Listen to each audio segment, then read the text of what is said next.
And I'm pleased to tell you that Talia and Tessa both join me now live on the desk. Welcome to the program. Welcome to Australia. Thank you so much for having us. Thank you. Talia, let me start with you. You've taken the fight all the way to Congress. You've experienced the discrimination, the hatred, and you've pleaded with leaders to do something about it.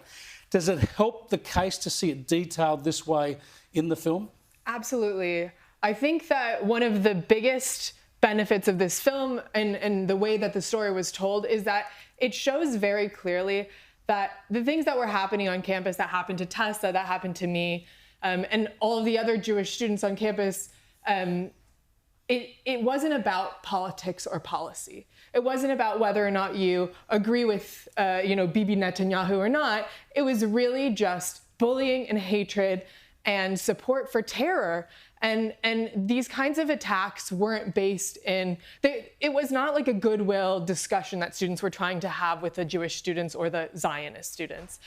When you would go up, for example, to the encampments, which is something that I did, I tried to have discussions with the students there, and they said they have a non-conversation policy with Zionists. They're not even allowed to talk to us. Many of them wouldn't look us in the eye. So it was very clear that it wasn't about having an environment of intellectual curiosity or rigorous debate about the policy issues. It was just about hatred and promotion of terror. But these are fortunate people in some of the most prestigious academic institutions in the world, yet they're revelling in their ignorance.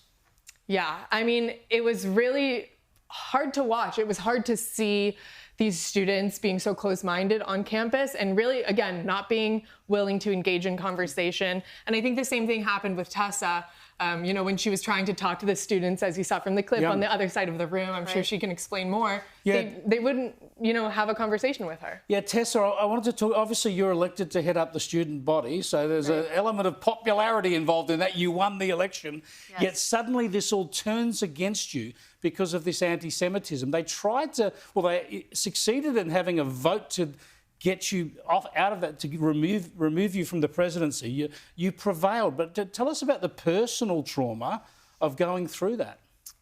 I think it was really challenging, mostly because so many of my peers that I had really been working with, who really knew my character, knew the various accomplishments that I had already had with different student groups, they were some of the people that turned against me. And so I think that was a really painful thing, that people who you thought were your allies were so quick to change their minds.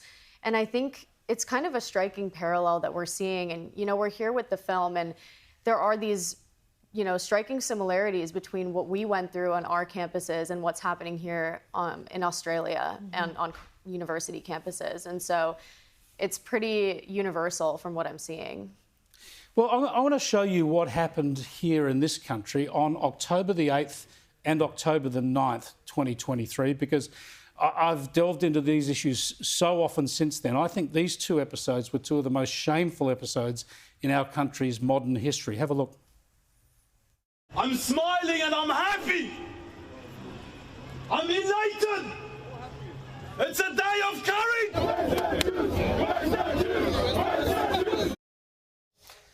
Yeah, our beloved opera house there, seeing that sort of hatred. Now, Tessa, let's start with you.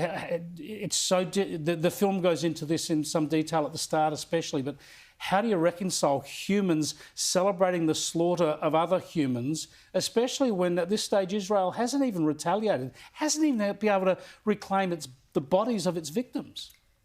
I think, if anything, it just shows you that this is not about politics. This is about anti-Semitism, and I think. I was just in Israel yesterday, and I visited Kfar Aza, and I saw the destruction that happened on October 7th and the brutality. And it's pretty unbelievable that less than 24 hours, we're still counting our dead, that people are already rejoicing in it. And so it really, really proves that this is Jew hatred. Talia, you must have such a unique perspective on this when you have a Jewish side and a Muslim side to your family. Tell us about how those tensions play out for you. Yeah, I grew up in a very culturally diverse family. So my father is Muslim from Afghanistan. My mother's Jewish. I actually have 2 half siblings. One of them is Hindu. One of them is Christian. I went to Catholic high school. So I grew up with a lot of cultural diversity. She has it all. But I was really shocked at the response on October 8th of people, again, rejoicing, not even giving us a moment to mourn our dead before having to fight back against misinformation and hate. And even with, other students so at that time I was studying for my doctoral qualifying exams, and I was in a group for studying with 2 other foreign students, and they were saying that the people who died in the Nova massacre deserved to die because they were partying on stolen land. And they told me this on October 9th. And so, yeah, it was very hard right after to deal with all of that. It's unthinkable. But we only have about a minute left. I want each of you to give me 30. This is such a big topic. But in 30 seconds, starting with you, Tessa, what could we do to start overturning this hatred and ignorance? I think the first thing is that we need to agree what this is about. And first and foremost, this is a fight for Western values and for humanity against hatred of all kinds. The thing that people really don't understand is that it starts with the Jews, it never ends with us. And so if we care about the free world and we can all agree on that, it will help us unite against this form of hatred. Talia? I think what Tessa said is exactly right. And I think it's really important to make sure, again, as Tessa said, Jews are the canary in the coal mine. This is, a battle against Western values, against democracy, against women's rights, et cetera. And we need to make sure that not just Jews are standing up and speaking out against this, that we have allies who are also standing up and speaking out against this kind of hate and this kind of, reveling in terror. Well, it's great to meet both of you. I admire your courage. Congratulations on the stands you've taken. I hope you have a great stay in Australia. And Talia, you can pop into mosques, synagogues, churches, temples. You can do everything. Yeah. Have a great stay. Thanks for joining us. Thank you. That's Talia Khan there and Tessa Veksler.